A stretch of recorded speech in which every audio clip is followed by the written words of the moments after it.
Domain 1.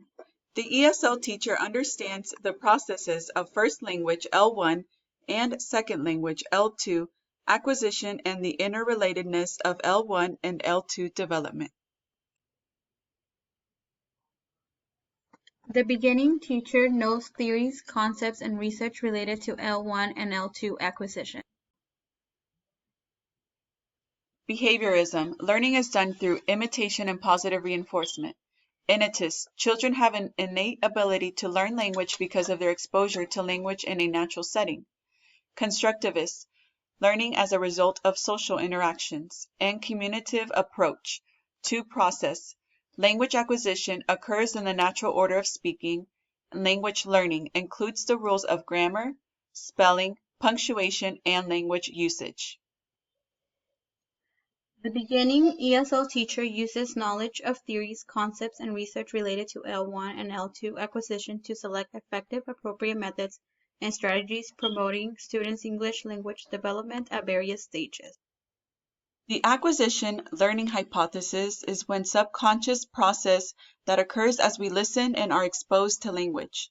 The natural order hypothesis is parts of the language that are acquired in a predictable natural order.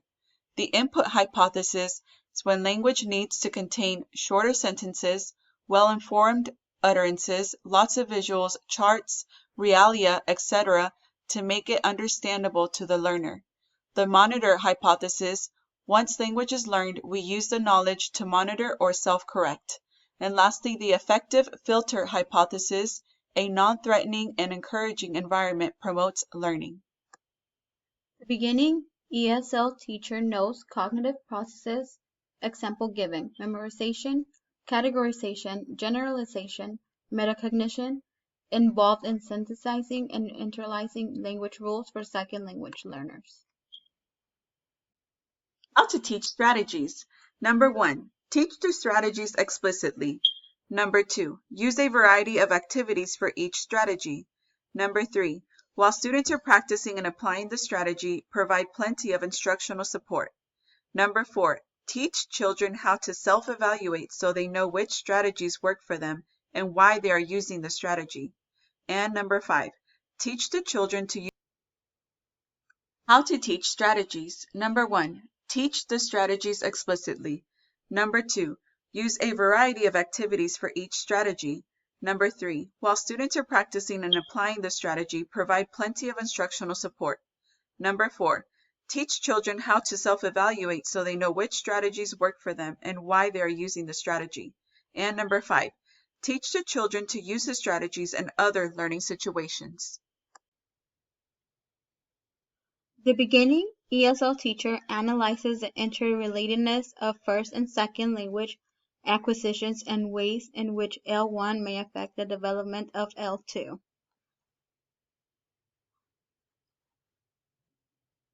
The language experience approach. The students and teacher do an activity.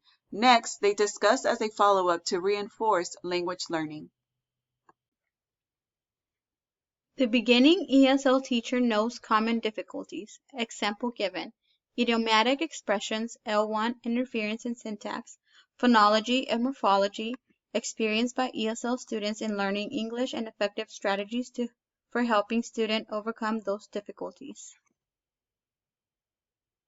Total physical response, TPR, where students learn vocabulary by physically acting out actions typically performed and commanded by the teacher.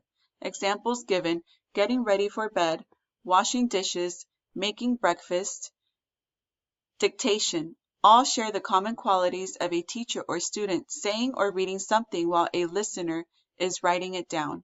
This action is followed by a check for accuracy. Examples given: ask, "What is your favorite food?" Answer, "My favorite food are pupusas."